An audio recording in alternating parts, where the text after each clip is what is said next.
So suddenly she hears her daughter screaming in her bedroom and she rushes into her bedroom, only to see the ceiling fan going so fast that she thought it was going to fall off of her ceiling. And she looks at her daughter and her daughter's arms are flying back and forth. And she looks around her room and toys are flying everywhere. And her daughter says something that you will not believe. "Mommy, the demons are biting me." Hey guys, my name is Caden Pody, and this girl literally opened herself up to the demonic realm.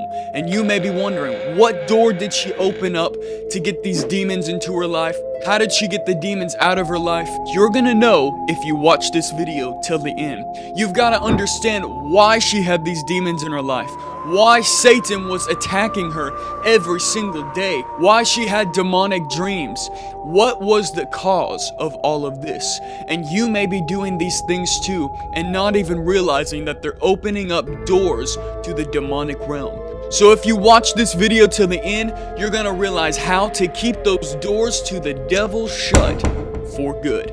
Don't scroll away from this, because you will not regret hearing this crazy demon story. So this story involves a little girl named Sydney. She was running out in a flower field, and she felt safe in this flower field. She felt comforted in this flower field. She felt like it was a place of refuge where she could run, where she could dance and be free without anyone guiding her. But what Sydney didn't know is that this flower field was only in her mind. That's because when Sydney was only 12 years old, she got introduced to Satanism. And her father started using Sydney in satanic rituals. You see, Sydney's dad actually gave his life to Satan, and he started worshiping Satan, and he actually started using Cindy as a sexual sacrifice to the devil. She said that every single time her father would come to her and want this to happen, she would just go into this flower field in her mind. She was hallucinating because of the satanic practices she was doing. You see, Sydney was born into a family that practiced witchcraft for many, many generations. Even her grandmother was a Satanist. She even had a guardian spirit to protect her, and her name was Mrs. Coral. She said that she would ask her guardian spirit questions, and the guardian spirit would make noises or move things across the room to answer yes or no. And they would literally conjure her up by doing seances. But one thing the spirit never protected Cindy from was her father. She said that one night her father came in her room and it was dark, and he started chanting, doing these demonic chants, and she said that she could feel the presence of demonic beings all around her. And she said that her father often made Sandy use cocaine so that he could control her and everything she was doing. But it was when Sandy turned 17 that she moved out of the house and got away from her father. She ran away, and at this time she was completely addicted to drugs. She went into the streets and had no hope for a future. She was addicted to drugs. It looked like she had no potential in life, and she went into the ways of the world. She actually became a prostitute. During the next 10 years, she went down a very, very dark path. She got married and then divorced and then married again, and on her second marriage, she actually had a baby girl. But you see, during that time, the drugs, the demons, the satanic realm, and her father still ruled her. You see, if she could not find her drugs in any other places, like her friends, the people that she knew that sold him, if they were all out, she had no other choice than to go to her father for drugs because she was so addicted. Sydney eventually got custody of her little girl, but then suddenly she went back to her father because she was desperate for money. She was broke and she couldn't pay her bills. But her father told her that she had to do a satanic ritual with him in order to get financial support from him.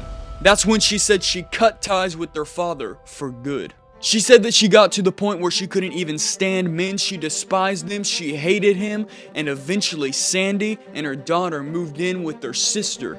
She said that she thought it was a safe place of refuge until she saw what she believes was a demonic figure at the foot of her bed. The demonic figure, the demon, told her, "It's time for you to take what your grandmother taught you about Satanism and teach it to your daughter." She said that she was terrified and her heart started to beat super fast. She thought at that time it would be better if I just died and my daughter went into a foster care family where she could get away from this witchcraft, because she thought she could never get away from the satanic realm. So the next day, Sandy dropped off her daughter at daycare and she drove to a remote area, and she had every plan to commit suicide that day. She said that she laid her seat back, and she said both of her arms fell upon her console seat of her car, and something crazy happened. She suddenly felt a Bible on her arm, and she says she has no idea where it came from, and she still to this day does not know where that Bible came from. She said she grabbed it, she started looking at it, and in the back she saw a sinner's prayer, and she realized, I'm a sinner. I have sinned and done so many bad things. So she actually prayed a prayer and she said, God, I have done so many bad things and I give my life to you. She sold her life to Jesus that day. She said that when she said that prayer, such a peace came into her heart. She felt so comforted. It was something she had never felt ever before.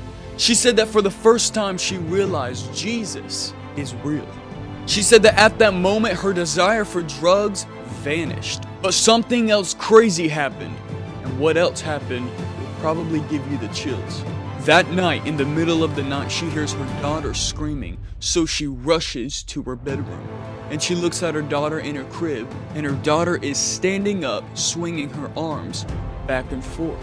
She said she looked up at the ceiling fan and it was going so fast that she thought it was going to fall off of the ceiling. She saw toys flying all around the room, and it wasn't her daughter that was throwing it. So she rushes to her daughter's crib, and her daughter says, Mom, they're biting me. And she looked at her arm and saw bite marks all over her arm. So she grabs her daughter and she goes and gets in the corner of her room, and she prays to Jesus. She said that a peace came into her heart, and she felt comforted throughout that night.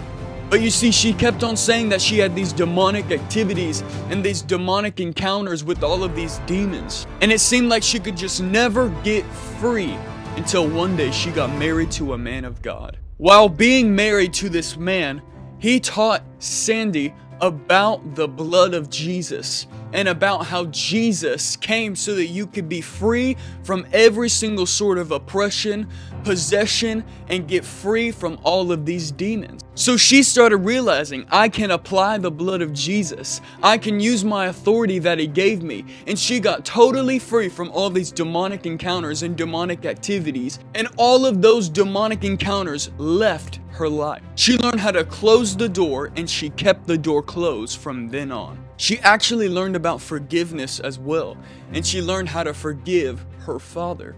And she got healing for all of the scars that she had, healing for all the wounds that she had, and she got totally made whole. But that's not even the crazy part. Now her and her husband are pastors in a church in Texas.